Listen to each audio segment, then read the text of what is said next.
मैं देवेंद्र पटेल पिछले कई वर्षों से शिक्षण कार्य में संलग्न हूँ। अनेक परेशानियों के चलते कई बार विद्यार्थी अध्यापकों के समक्ष शिक्षा लेने के लिए उपस्थित नहीं हो पाते हैं। इस समस्या के दृष्टिगत मैंने YouTube पर एक नया प्लेटफार्म DPM क्लासेस के नाम से बनाया है, जिसमें विद्यार्थियों को क्लास के पैरेलल सारी सुविधाएं जैसे लेक्चर, नोट्स, एक्सरसाइज सॉल्विंग सब कुछ टोटल फ्री उपलब्ध कराया जा रहा है। इसका लाभ उठाएं। धन्यवाद। स्टूडेंट्स, आज हम क्लास 12 का 5वां चैप्टर कॉन्टिन्यूटी एंड डिफरेंशिएबिलिटी यानी कि सततता और अवकलनीयता आपके सामने लेके आने वाले हैं। लेकिन इस चैप्टर को समझने से पहले आपको 11th का जो लिमिट्स का चैप्टर पढ़ाया गया है उसका यहाँ पे रिकैप देना बहुत आवश्यक है। अगर उसका रिकैप आपको नहीं दिया जाएगा तो फिर इस चैप्टर को समझने में आपको थोड़ी सी असुविधा होगी। तो मैं ये प्रयास करता हूँ कि इसका जो 5वें चैप्टर का फर्स्ट पार्ट आपके सामने आने वाला है, मैं इसमें केवल लिमिट्स के चैप्टर की ही बात करूँगा, यानी कि क्लास 11th की ही टोटल बात करूँगा। यानी कि फर्स्ट वीडियो जो है वो क्लास 11 से रिलेटेड होगा और क्लास 11 के सारे स्टूडेंट्स भी इसका फ़ायदा उठा सकते हैं, क्योंकि जल्दबाजी करने से कोई फ़ायदा नहीं है। मेरा कॉन्सेप्ट ही है आपको पढ़ाने का कि आपको पूर्ण रूप से सारी बातों को समझना है। यहाँ पे कोई जल्दबाजी नहीं करनी है। यहाँ पे ये चैनल को आप ध्यान में रखना है। पूर्ण रूप से यहाँ पे सारी बातों को बताया जाएगा। तो सबसे पहले मैं लिमिट्स की बात करने वाला हूँ। सीमा, ये लिमिट्स का बेसिक कॉन्सेप्ट कहाँ से शुरू होता है। मैंने कहा कि आज का पहला वीडियो मैं केवल लिमिट्स पे ही देने वाला हूँ। तो लिमिट्स का बेसिक कॉन्सेप्ट कहाँ से शुरू होता है, इसकी शुरुआत कहाँ से होती है, इसको समझना आपके लिए बहुत आवश्यक है। आप यहाँ पे देखें, इस प्रकार से एक सर्किल मैंने बनाया है। ये दूसरा सर्किल है और ये तीसरा सर्किल है।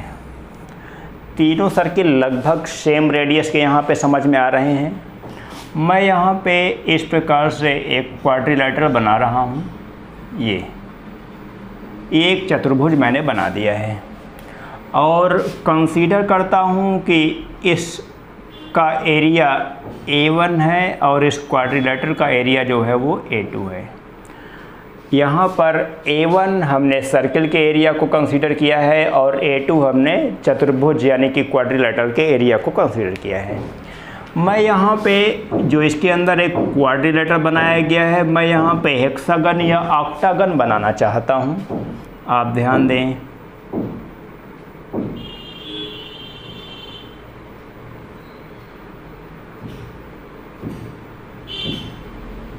One two three four 5। यहाँ पे थोड़ा सा और सुधार करने की आवश्यकता है। ऐसे, ऐसे और ऐसे। ये एक हेक्सागन मैंने बनाया है।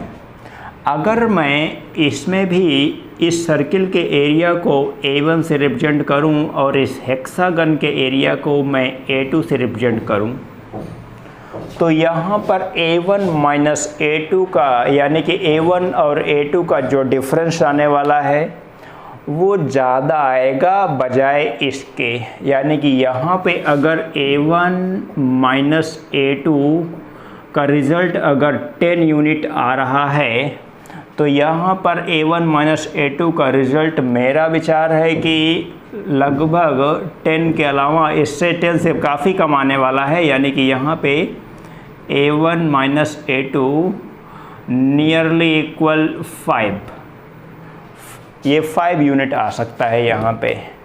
जब हमने क्या किया, जब हमने यहाँ पे अंदर जो बहुभुज बनाया गया उसकी भुजाओं की संख्या को मैंने यहाँ पे बढ़ा रखा है इस प्रकार से। अगर मैं बहुभुज की भुजाओं की संख्या को बहुत ज़्यादा बढ़ा दूँ, यानी कि इस प्रकार से, इस प्रकार से, इस प्रकार से आप देख रहे हैं, तो यहाँ पे आप देखेंगे कि अगर मैं A1 फिर से एक बार इसके सर्किल के एरिया को और A2 इस बहुभुज के एरिया को यानी कि पॉलीगन के एरिया को मान लूँ, तो यहाँ पे A1 माइनस A2 का एरिया बहुत ही कम हो जाएगा, यानी कि लगभग मैं कह रहा हूँ कि इस प्रकार से जैसे दिख रहा है आपको 1 यूनिट हो सकता है। आपको यहाँ से एक कॉन्सेप्ट मिलता है कि अगर हम इस बहुभुज की भुजाओं की संख्या को अनंत रूप से बढ़ा दें, इनफाइनाइट रूप से, यानी कि टेंड करें, इनफाइनाइट वास्तव में कोई राशि तो होती नहीं है, हमको उसकी ओर अग्रसर होना है। अग्रसर की इंग्लिश होती है टेंड करना, टेंड्स। यानी कि मैं यहाँ पे इसके मैथमेटिकल फॉर्म को इस प्रकार से लिखना चाहता हूँ, A1 माइनस A2 ये nearly equals 0 if n tends infinite. n tends का मतलब यहाँ पर जो बहुभुज की भुजाओं की संख्या को अनंत रूप से माना गया है। तो ये क्या नाम है, वृत्त और बहुभुज के क्षेत्रफलों का अंतर कितना हो जाएगा, लगभग 0 के बराबर हो जाएगा। तो यहाँ पर ये जो शब्द आया ये क्या नाम है, n टेंड्स इनफाइनाइट, यहाँ पर इसी चीज़ को मैं मैथमेटिकल फॉर्म में लिखता हूँ ऐसे, लिमिट n टेंड्स इनफाइनाइट। इसको पढ़ने का तरीका है limit n tends infinite. n मतलब यहाँ पे भुजाओं की संख्या को रिप्रेजेंट कर रहा है। A1 minus A2 nearly equal to 0 या फिर approximate 0 if limit n tends infinite. तो यहाँ पर एक मैथमेटिक्स के नए शब्द की उत्पत्ति आपके समक्ष हो रही है, लिमिट n टेंड्स इनफाइनाइट। ये लिमिट का मतलब यहाँ पर भुजाओं की संख्या से रिप्रेजेंट किया गया है। अब लिमिट का शब्द जब आप क्वेश्चन में देखेंगे तो लिमिट को वहाँ पे अलग अलग अर्थों में यूज किया जाएगा। इसको आपको बहुत अच्छी तरह से समझने की आवश्यकता है। मैंने यहाँ पे आपको एक बेसिक कॉन्सेप्ट बता रखा है कि लिमिट का बेसिक कॉन्सेप्ट कहाँ से शुरू होता है, कहाँ से लिमिट शब्द की उत्पत्ति हुई है, मैंने ये बात आपसे बता दी है आज। अब बात आती है कि लिमिट्स के क्वेश्चन को हम कैसे सॉल्व करते हैं। लिमिट्स की परिभाषा वगैरह बहुत ज़्यादा नहीं बताने वाला हूँ यहाँ पे, वो सब कुछ आपको नोट्स में दे दिया जाएगा। लेकिन यहाँ पर मैं सीधे चलूँगा लिमिट्स के क्वेश्चन को कैसे सॉल्व करेंगे। तो लिमिट्स के क्वेश्चन को सॉल्व करने के लिए बिल्कुल आसान तरीका है। जैसे एक क्वेश्चन हमारे पास यहाँ पे लिखा गया है, limit x tends to x square minus 4 upon x minus 2। अगर इस प्रकार का एक क्वेश्चन है तो अभी हम क्वेश्चन पे आने वाले नहीं हैं, अभी तो हम बहुत ज़्यादा बेसिक चीज़ें बताने वाले हैं यहाँ पे। अगर यहाँ पे सीधे लिमिट का मान रखने पर 0/0 आ जाए, 0/0 यहाँ पे आप देख रहे हैं आ रहा है ये, या फिर इनफाइनाइट बाय इनफाइनाइट, जैसे आप यहाँ पे कह दें limit theta tends 0 sine theta by theta. इसका मान आप क्या बताना चाहेंगे, यहाँ पे क्या कैलकुलेट करेंगे, साइन 0 का मान 0 यानी कि ये भी क्या मिल रहा है, यहाँ पे 0/0 फॉर्म मिल रहा है। आप जानते हैं कि मैथमेटिक्स में आपको 0/0, इनफाइनाइट बाय इनफाइनाइट, इस प्रकार के कुल 7 से 8 फार्म लगभग बताए गए हैं अलग अलग बुक्स में। कहीं पे 7 फार्म और कहीं पे 8 फार्म आपको दिए गए हैं। तो इस प्रकार के जो फार्म आते हैं वो इनडिटर्मिनेट फार्म कहे जाते हैं, यानी कि अनिर्धार्य रूप में इनको रिप्रेजेंट किया गया है। अनिर्धार्य का मतलब जिनकी वैल्यू को निर्धारित नहीं किया जा सकता, यानी कि जिनके मान को निर्धारित नहीं किया जा सकता, उन्हें अनिर्धार्य कहते हैं। इंग्लिश में इनडिटर्मिनेट फार्म्स बोलते हैं। तो इनडिटर्मिनेट फार्म्स यहाँ पे समझने की आवश्यकता है। इनडिटर्मिनेट फार्म्स,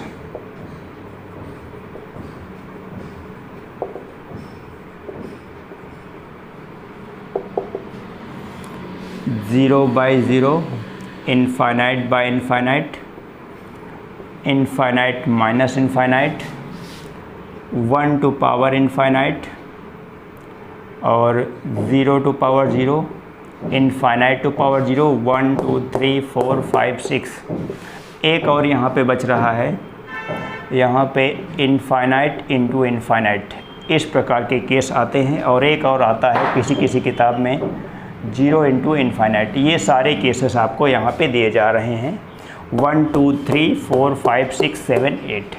ये 8 केस जो आपको दिए गए हैं, ये इनडिटर्मिनेट फार्म कहे जाते हैं मैथमेटिक्स की भाषा में, यानी कि इनका मान निर्धारित नहीं किया जा सकता। अगर लिमिट का मान रखने के बाद कहीं इनमें से कोई रूप मिलता है तो फिर लिमिट के लिए अलग अलग ऑपरेशन की आवश्यकता होती है। अगर लिमिट का मान रखने पर, जैसे अगर मैं कहूँ limit theta tends 0 sine theta, इसका मान आप जानते हैं साइन 0 का मान 0 हो जाता है, तो 0 इसका मान हो जाएगा। लेकिन अगर मैंने ये क्वेश्चन यहाँ पे लिखा है लिमिट थीटा से 0 साइन थीटा बाई थीटा, अगर इस फार्म में है तो आप जानते हैं कि लिमिट का मान रखने के बाद ये 0/0 फार्म दे दिया। यानी कि अब हमको लिमिट के अकॉर्डिंग इस सवाल को सॉल्व करने की आवश्यकता होगी। ऐसे तो साधारण क्वेश्चंस को एक और एग्जाम्पल यहाँ पे लेता हूँ आपके लिए। ये है लिमिट x टेंड्स 4 x² - 4 यहाँ पे लिख रहा हूँ। सीधे अगर आप लिमिट की वैल्यू यहाँ पे अप्लाई करें तो ये हो जाएगा, लिमिट की वैल्यू अप्लाई करने का मतलब x की जगह पे 4 लिखना, जैसे मैंने शुरू में आपको बताया था।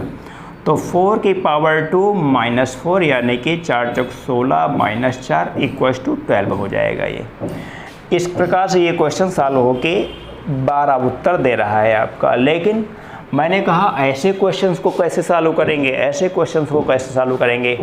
तो अब बात करूंगा कि लिमिट की आवश्यकता कहाँ पे होती है, पूर्ण रूप से समझना है। लेक्चर यहाँ पे ध्यान देने वाला है आपके लिए, लेक्चर को विशेष रूप से समझना है आपको, बहुत ही गंभीरता से चीज़ों को सीखना है। कि सबसे पहले लिमिट का मान ज्ञात करने के लिए दिए गए फलन में लिमिट का मान रखा जाता है। यदि यह मान कोई नियत राशि प्राप्त होता है तो यही मान दिए गए फलन की लिमिट का मान हो जाता है। और यदि लिमिट का मान रखने पर कोई अनिर्धारित रूप, जैसे आपके सामने ये सब अनिर्धारित रूप दिए गए हैं, अगर कोई अनिर्धारित रूप प्राप्त हो जाता है तो लिमिट का मान ज्ञात करने के लिए अलग अलग टेक्निक्स का यूज करते हैं। उन टेक्निक्स में कौन कौन सी टेक्निक्स यहाँ पे प्रमुख रूप से आपको दी जा रही हैं। नंबर 1 मैं यहाँ पे लिख रहा हूँ, ये फैक्टराइजेशन मेथड, यानी कि हिंदी में कहते हैं फैक्टराइजेशन को गुणनखंड विधि। गुणनखंड विधि आती है। दूसरी विधि यहाँ पे आती है प्रसार विधि, यानी कि एक्सपेंशन मेथड आता है। तीसरी विधि यहाँ पे आती है सब्स्टिट्यूशन मेथड, यानी कि प्रतिस्थापन विधि। प्रतिस्थापन विधि। उसके बाद चौथा मेथड यहाँ पे आता है, ये क्या नाम है, लॉगरिथमिक मेथड, यानी कि लघुगणकीय विधि। लघुगणकीय विधि। और अंतिम मेथड आपके सामने आता है जिसका नाम है ये रेशनलाइजेशन मेथड, यानी कि रेशनलाइजेशन को हिंदी में बोलते हैं परिमेयीकरण विधि। परिमेयीकरण विधि। इस प्रकार से ये मुख्य रूप से 5 विधियां आपके सामने आती हैं कि हर सवाल को अलग अलग तरीक़ों से यहाँ पे सोच के सभी विद्यार्थी क्वेश्चंस को हल करते हैं। गुणनखंड विधि, जैसे ये क्वेश्चन आपका है तो ये गुणनखंड विधि से हल होने वाला है। आपको समझाना चाहता हूँ कि जैसे अगर मैं इसको इस प्रकार से लिख दूँ तो सभी विद्यार्थियों को समझ में आने वाला है। लिमिट x टेंड्स टू, यहाँ पे x - 2 x + 2 लिखा जा सकता है, अपान में हो जाएगा x - 2 से x - 2 कैंसिल आउट कर देंगे। अब हम यहाँ पे लिमिट की वैल्यू अगर सब्स्टिट्यूट करें तो इसका मान हो जाएगा यहाँ पे 2 + 2 = 4, यानी कि इस क्वेश्चन की जो लिमिट्स की वैल्यू आई वो कितनी आ गई है, यहाँ पे 4 आ गई है।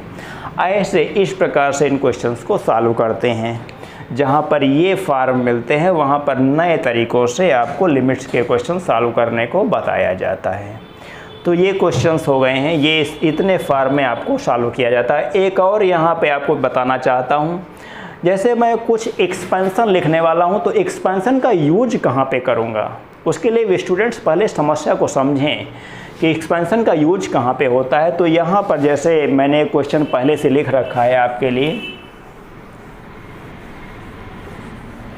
ये क्वेश्चन आपके सामने है, limit theta tense 0 sine theta by theta. इसका मान यहाँ पे मैं सॉल्व करने वाला हूँ, लिखूँगा लिमिट थीटा टेंस 0। वैसे तो आपने अगर सीधे सीधे लिमिट का मान अप्लाई किया तो आपने देखा कि यह एक इनडिटर्मिनेट फार्म यानी कि 0/0 का फार्म दे रहा है। साइन 0 का मान 0 और थीटा का मतलब 0, 0/0 फार्म दे रहा है। अब यहाँ पे हम समझने वाले हैं कि ये साइन थीटा को हम लोग कैसे यहाँ पे रिप्रेजेंट कर सकते हैं। साइन थीटा का मान एक प्रसार के रूप में मैं लिखना चाहता हूँ, theta minus theta cube by factorial 3 plus theta to power 5 by factorial 5 up to so on. इस प्रकार से अपान में यहाँ पे हो जाएगा थीटा, इस प्रकार से दिया गया है। अब यहाँ पे अगर नोमरेटर यानी कि अंश में हम थीटा अगर कॉमन ले लें तो इस प्रकार से हो जाएगा लिमिट थीटा टेंस 0, थीटा यहाँ पे कॉमन हो जाएगा 1 minus theta square by factorial 3 plus theta to power 4 by factorial 5 up to so on upon theta.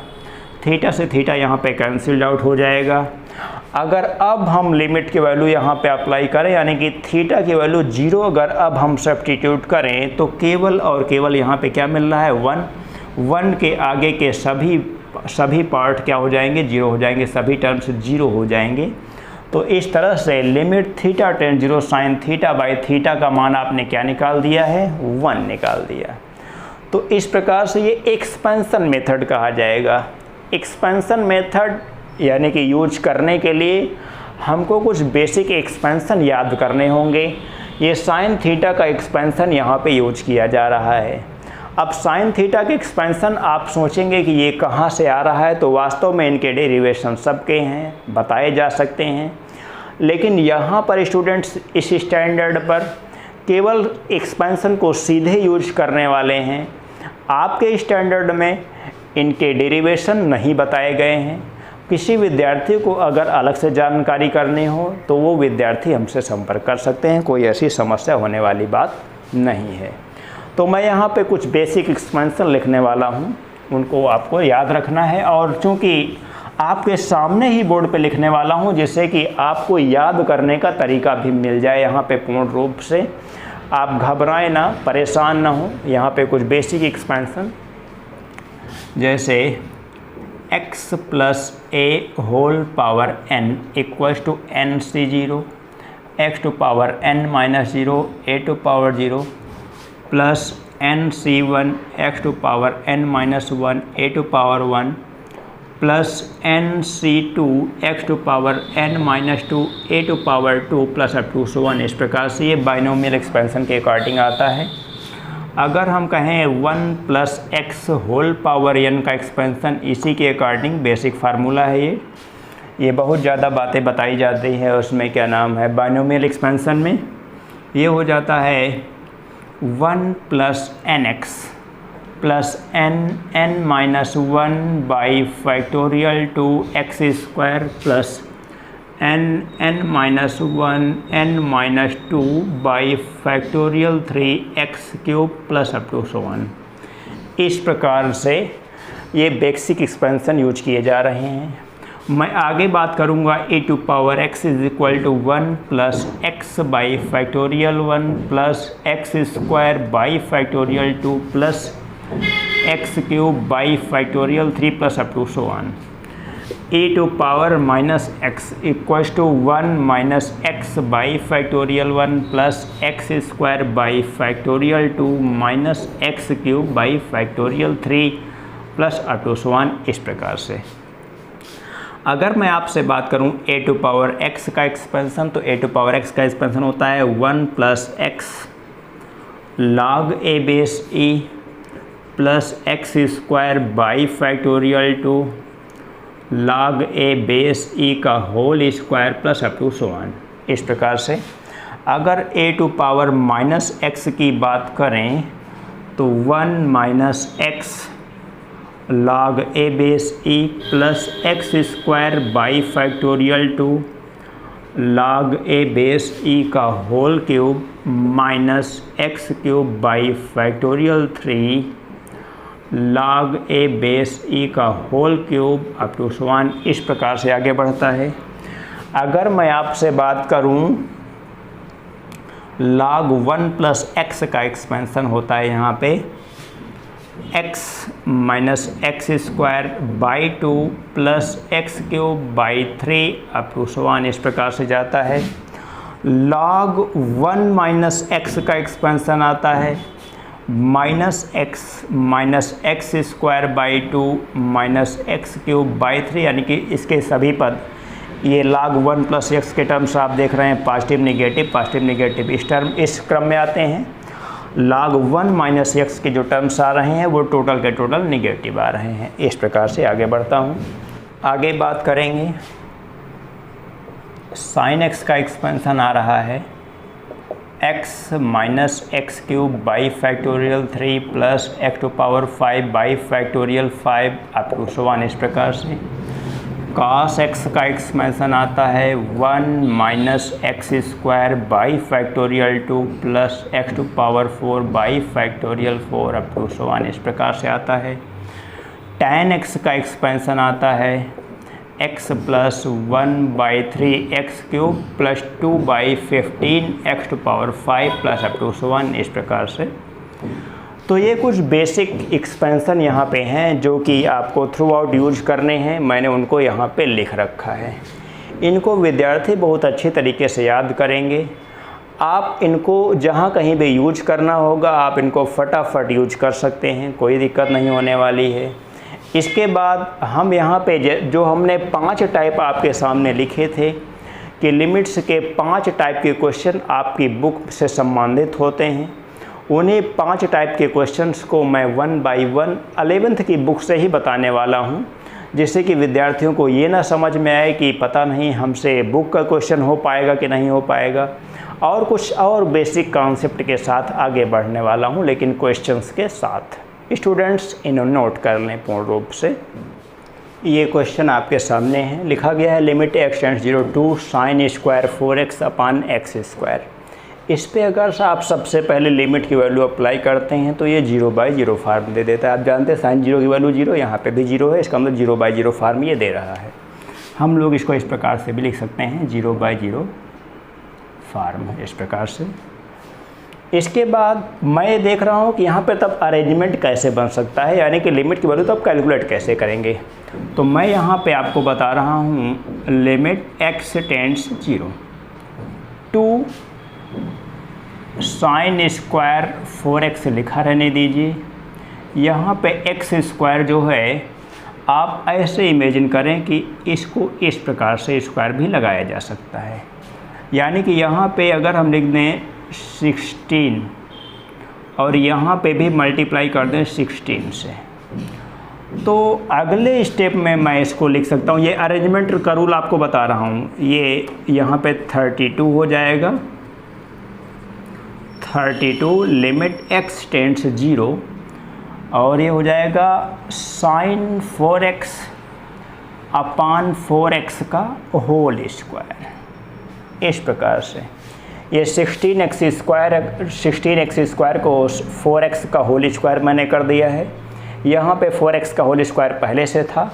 अब आप जानते हैं कि ये फार्मूला बन गया हमारा limit theta tends 0 sine theta by theta का मान आपने क्या बताया था, 1 बताया था, यानी कि इसका मान 32 इंटू 1 का स्क्वायर, 1 का स्क्वायर आप जानते हैं 1 होता है, यानी कि कुल मिला के इसका रिजल्ट आपने 32 कैलकुलेट कर लिया है इस प्रकार से।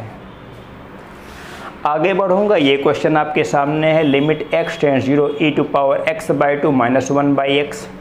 अगर मैं आपसे कहूँ कि आप सीधे इसमें लिमिट की वैल्यू अप्लाई करें तो आप क्या देख रहे हैं, x का मतलब 0 रखेंगे यहाँ पे, तो e to power 0 minus 1 upon 0। e to power 0 का मान आप जानते हैं 1 माइनस 1 अपान 0, यानी कि 0/0 फार्म ये आपको मिल रहा है। जब 0/0 फार्म मिलता है तो यहाँ पर एक अलग तरीका, एक अलग टेक्निक यहाँ पे यूज की जाती है। e टू पावर x/2 का एक्सपेंसन यहाँ पे हम यूज करने वाले हैं। e टू पावर x का एक्सपेंसन आपको मालूम है 1 plus x square by factorial 2, तो इसी एक्सपेंसन को यूज करेंगे यहाँ पे। Equals to limit x tends 0 1 plus x by 2 plus x square by, यहाँ पे ये ऐसे लिखेंगे हम लोग, यहाँ पे x बाई 2 का whole square into 1 by factorial 2। आप ध्यान दें x की जगह पे x बाई 2 है, तो ऐसे हम लोग एक्सपेंशन इसका लिखने वाले हैं। अप टू 1 ये 3 टर्म्स के आगे लिखने की कोई आवश्यकता नहीं होती है। यहाँ पे लास्ट में आप देख रहे हैं कि -1 ऐसे लिखा गया है। अब आप देखें कि 1 + 1 और -1 आपस में कैंसिल आउट हो जाते हैं। स्टूडेंट्स इन चीज़ों को समझने का प्रयास करें और उसके बाद यानी कि ये और ये आपस में कैंसिल आउट हो जाएगा। उसके बाद नोमिनेटर से x कॉमन होने के बाद केवल 1/2 बचने वाला है, बाकी इसके आगे के सभी टर्म्स में x ज़रूर रहने वाला है। तो इस प्रकार से यहाँ पे ये अंश और ये हर और ये अंश का x कैंसिल आउट हो जाएगा और बचेगा केवल क्या, केवल 1/2 बचने वाला है। एक स्टेप यहाँ पे स्टूडेंट स्वयं सॉल्व कर सकते हैं x कॉमन लेने के बाद। तो ये 2 क्वेश्चन, पहले में आपने अरेंजमेंट मेथड यूज किया है और दूसरे में आपने एक्सपेंशन मेथड यूज किया है। इस प्रकार से बाय यूजिंग एक्सपेंशन। एक क्वेश्चन और आपके सामने है, limit x tends 0 sin 4x upon sin 6x। इसको हम लोग कैसे सॉल्व करने वाले हैं, बहुत आसान तरीका है।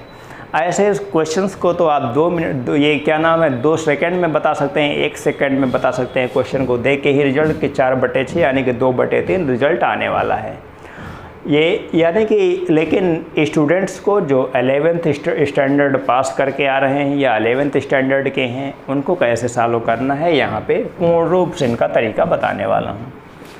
Equals to limit x tends 0, यहाँ पे sin 4x अपॉन, यहाँ पे 1 कंसीडर करेंगे, यहाँ पे अब 1 यहाँ पे कंसीडर करेंगे sin 6x। इस प्रकार से कोई समस्या नहीं है। यहाँ पे x लिखा जा सकता है, यानी कि अंश और हर में न्यूमरेटर और डिनोमिनेटर में हमने x से मल्टीप्लाई किया है। अब इस इक्वेशन को अलग, चलिए अगले स्टेप में चलते हैं। यहाँ पे limit x tends 0 sin 4x upon x, यहाँ पे हम 4 से मल्टीप्लाई कर रहे हैं, यहाँ भी 4 से मल्टीप्लाई कर सकते हैं। तो यही काम मैं यहाँ पे x, ये अलग इक्वेशन बन रहा है, यहाँ पे अलग फंक्शन बन रहा है। sin 6x यहाँ पे 6 से मल्टीप्लाई कर सकते हैं, क्योंकि यहाँ पर sin के साथ जो एंगल है वो 6x है, तो 6x यहाँ बनाना आवश्यक है। यहाँ पे sin के साथ जो एंगल है वो 4x है, तो यानी कि डिनोमिनेटर में इसके 4x बनाना आवश्यक है। अब जिनकी आवश्यकता नहीं है उनको लिमिट से पहले लिख लिया जाए। किनकी आवश्यकता है, इसकी, और इसकी आवश्यकता यहाँ पे नहीं है। ये 4/6 हमने लिमिट से पहले लिख लिया है। बाद में लिखूँगा limit x tends 0 sin 4x upon 4x, इसका वैल्यू 1 हो जाएगा into 6x upon sin 6x, इसकी वैल्यू भी 1 हो जाएगी, यानी कि 4/6 इंटू 1 यानी कि ये 2/3 रिज़ल्ट आपको मिल रहा है। ऐसे क्वेश्चंस को कॉम्पिटिटिव स्टूडेंट्स बहुत आसानी से हल कर सकते हैं, इनको नोट कर लें आप। विद्यार्थियों, मैं कुछ क्वेश्चन को और लेके आगे बढ़ने वाला हूँ। आपकी हर्ष शर्मा की 11th की बुक में ये क्वेश्चन दिए गए हैं, और इस वीडियो को बनाने से पहले कुछ स्टूडेंट्स ने कॉल करके मुझसे संपर्क किया और कहा कि सर ऐसे क्वेश्चंस पे बड़ी समस्याएं आती हैं, जहां पर एक से ज़्यादा फंक्शन लिखे जाते हैं, उन क्वेश्चंस पे बड़ी समस्याएं आती हैं कि वहाँ पर लिमिट की वैल्यू कैसे कैलकुलेट की जाए। तो मैंने कहा था कि बस आप वीडियो देखते रहिए शुरू से आखिरी तक के, आपको मैथमेटिक्स के किसी भी पार्ट में कोई समस्या होने वाली नहीं है। जैसे आपको मैं अभी बहुत आसान तरीके से 1 मिनट 2 मिनट के अंदर बता दूंगा कि इसकी लेफ़्ट हैंड लिमिट और राइट हैंड लिमिट क्या होती है, लेकिन थोड़ा सा बेसिक बात बताता हूँ कि जैसे ये कोई फंक्शन दिया जाता है इस प्रकार से xy प्लेन पर, अगर यहाँ पर कोई बिंदु x = a कंसीडर किया जा रहा है, ये फंक्शन y = fx कंसीडर किया गया है, तो इसके लेफ़्ट हैंड साइड से, लेफ़्ट हैंड साइड का मतलब इस जगह से, ये एक वेरी स्मॉल क्वांटिटी यहाँ पर h कंसीडर की जाती है, और इसी तरह से इस साइड में भी एक स्मॉल क्वांटिटी h कंसीडर की जाती है। अब यहाँ पर x a minus h, x equal to इस पॉइंट पे क्या मिलेगा, x equal to a minus h मिलेगा। इस पॉइंट पे क्या मिलेगा, x equal to a plus h मिलेगा। तो अगर x की जगह पे a प्लस एच रख के लिमिट का मान कैलकुलेट किया जाए तो वो उसकी राइट हैंड लिमिट कहलाती है। अगर x की जगह पे a माइनस एच रख के लिमिट की वैल्यू कैलकुलेट की जाए तो वो लेफ़्ट हैंड लिमिट कहलाती है। और किसी भी फंक्शन की लिमिट तभी एग्जिस्ट करती है जब उसका लिमिट का x ये यानी कि लेफ़्ट हैंड लिमिट और राइट हैंड लिमिट दोनों सेम होते हैं और फंक्शन की वैल्यू यानी कि x इक्वल टू ए पर फलन y equal to f x की वैल्यू भी सेम आती है। तभी हम कह रहे हैं कि दिए गए फलन की लिमिट का ये मान हो सकता है। लेकिन आपके स्टैंडर्ड में जो क्वेश्चंस दिए गए हैं वहाँ पर सीधे सीधे हमको केवल सीधे लिमिट की वैल्यू कैलकुलेट करने को बताया गया है। आप चाहें तो लेफ़्ट हैंड लिमिट और राइट हैंड लिमिट कैलकुलेट करेंगे तो फंक्शन की वैल्यू सेम देगा जो कि सीधे लिमिट कैलकुलेट करने पे देगा। आपके स्टैंडर्ड की बात ध्यान में रखिएगा मेरी इस भाषा को कि मैं आपके स्टैंडर्ड की बात कर रहा हूँ, यानी कि 11th और 12th के स्टैंडर्ड में जो भी क्वेश्चन दिए गए हैं उनमें जब आपसे स्पेशल कहा जाएगा कि इसकी लेफ़्ट हैंड लिमिट और राइट हैंड लिमिट कैलकुलेट कीजिए तभी आप इसकी लेफ़्ट हैंड लिमिट और राइट हैंड लिमिट कैलकुलेट करेंगे। अन्यथा सीधे जैसे पिछले क्वेश्चन मैंने आपको बता रखे हैं उस प्रकार से सीधे लिमिट की वैल्यू आप कैलकुलेट कर सकते हैं। आइए तब चलता हूँ इस क्वेश्चन की ओर जहाँ पे कहा गया है limit x tends 1 log x by x minus 1, वाम पक्ष व दक्षिण पक्ष सीमाएँ इसकी समान हैं। ये चीज़ हमको प्रूफ करके देना है। तो मैंने कहा कि 1 मिनट के अंदर आपको समझा दूँगा, ध्यान दीजिएगा। ये लेफ़्ट हैंड लिमिट के लिए x बराबर 1 माइनस एच तथा लिमिट h टेंस 0 रखने पर वाम पक्ष व दक्षिण पक्ष सीमाएं समान है, ये प्रूफ करना है। मैंने यहाँ से इस क्वेश्चन का सलूशन लिखना शुरू किया है। LHL के लिए x equal to 1 minus h तथा लिमिट h टेंस 0 रखने पर LHL इक्वल टू लिमिट, जो लिमिट थी वो लिमिट हमारी चेंज होकर क्या हो गई, लिमिट h टेंस 0 और हो जाएगा यहाँ पे f1 माइनस एच। जैसे fx ये मूल फंक्शन हमने fx माना था, ये fx था, अब x की जगह पे 1 माइनस एच रखा जा रहा है। बहुत इंटरेस्टिंग है ये, बहुत मज़ा आने वाला है, घबराना नहीं है स्टूडेंट्स को। Equals to limit h tends 0। इस फंक्शन में जहाँ भी x होगा वहाँ पे 1 माइनस एच लिखा जाएगा, यानी कि log 1 minus h upon 1 minus h minus 1 solve करेंगे। लिखा हुआ है limit h tends 0 log 1 minus h का एक्सपेंशन मैंने आपको बता रखा है minus h square by factorial minus h square by 2 minus h cube by 3 up to so on, total के बटे में माइनस एच। इस प्रकार से अब आप अंश से यानी कि नोमिनेटर से माइनस एच कॉमन लेंगे। लिमिट h टेंस 0, यहाँ पे माइनस एच कॉमन लेने के बाद आप देख रहे हैं ये 1 प्लस एच बाई 2 और आगे माइनस आएगा एच स्क्वायर बाई 3, इस प्रकार से प्लस में आ जाएगा ये अपॉन माइनस एच। इस माइनस एच से ये माइनस एच कैंसिल्ड आउट करते हैं। यहाँ पे करेंगे, लिखेंगे एक लाइन, लिमिट का मान रखने पर आप देखेंगे कि 1 के अलावा बाकी सभी टर्म्स 0 हो जाते हैं, यानी कि इसकी जो लेफ़्ट हैंड लिमिट की वैल्यू आपने कैलकुलेट किया वो क्या कैलकुलेट किया, यहाँ पे 1 कैलकुलेट किया। इस प्रकार से बड़ा आसान तरीका हो गया। आगे बढ़ूँगा, यहाँ पे लिखा गया है, इसको हटाता हूँ यहाँ पे, और ये लिखा जा रहा है कि इसका आपको राइट हैंड लिमिट भी कैलकुलेट करना है। तो यहीं पे लिखूँगा राइट हैंड लिमिट, यानी कि RHL के लिए x equals to 1 plus h तथा लिमिट h टेंस 0 रखने पर बिल्कुल स्पष्ट शब्दों में 2 लाइन में आपको समझना है, हर बार ये 2 लाइन आपको लिखनी है, हर क्वेश्चन में लिखना है। RHL equals to limit h tends 0 F1 plus h equals to limit h tends 0। इसी दिए गए मेन फंक्शन में जहाँ पे x है वहाँ पे 1 प्लस h यूज किया जाए, यानी कि log 1 प्लस h अपान 1 प्लस h माइनस 1।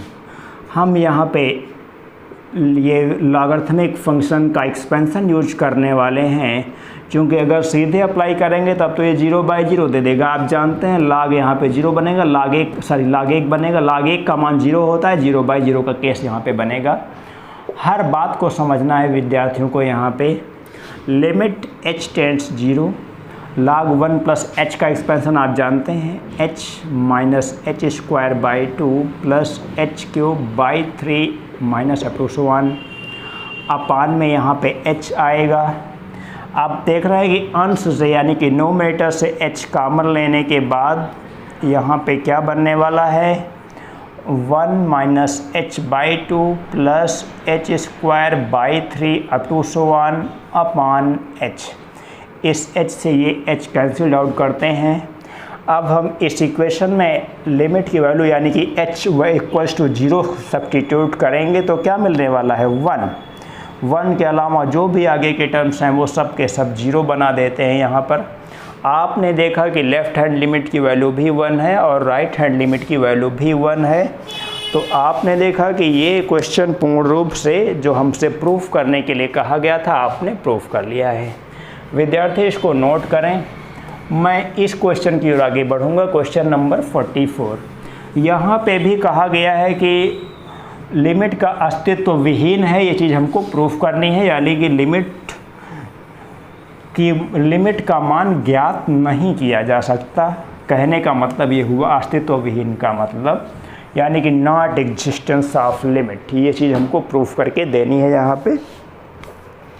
तो आपको बता रहा हूँ कि यहाँ पर भी अगर लेफ़्ट हैंड लिमिट और राइट हैंड लिमिट दोनों की वैल्यू अगर सेम आ जाए तो कहा जाता है कि दिए गए फलन पर दिए गए मान के लिए लिमिट का मान एग्जिस्ट करता है, यानी कि अस्तित्व में है।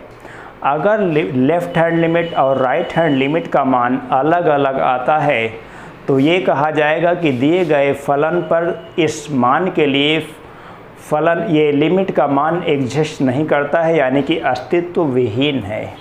आइए बात करूंगा यहाँ पे। ये दिया गया फलन हमारे पास है f(x) equals to mod of x minus 1 upon x minus 1।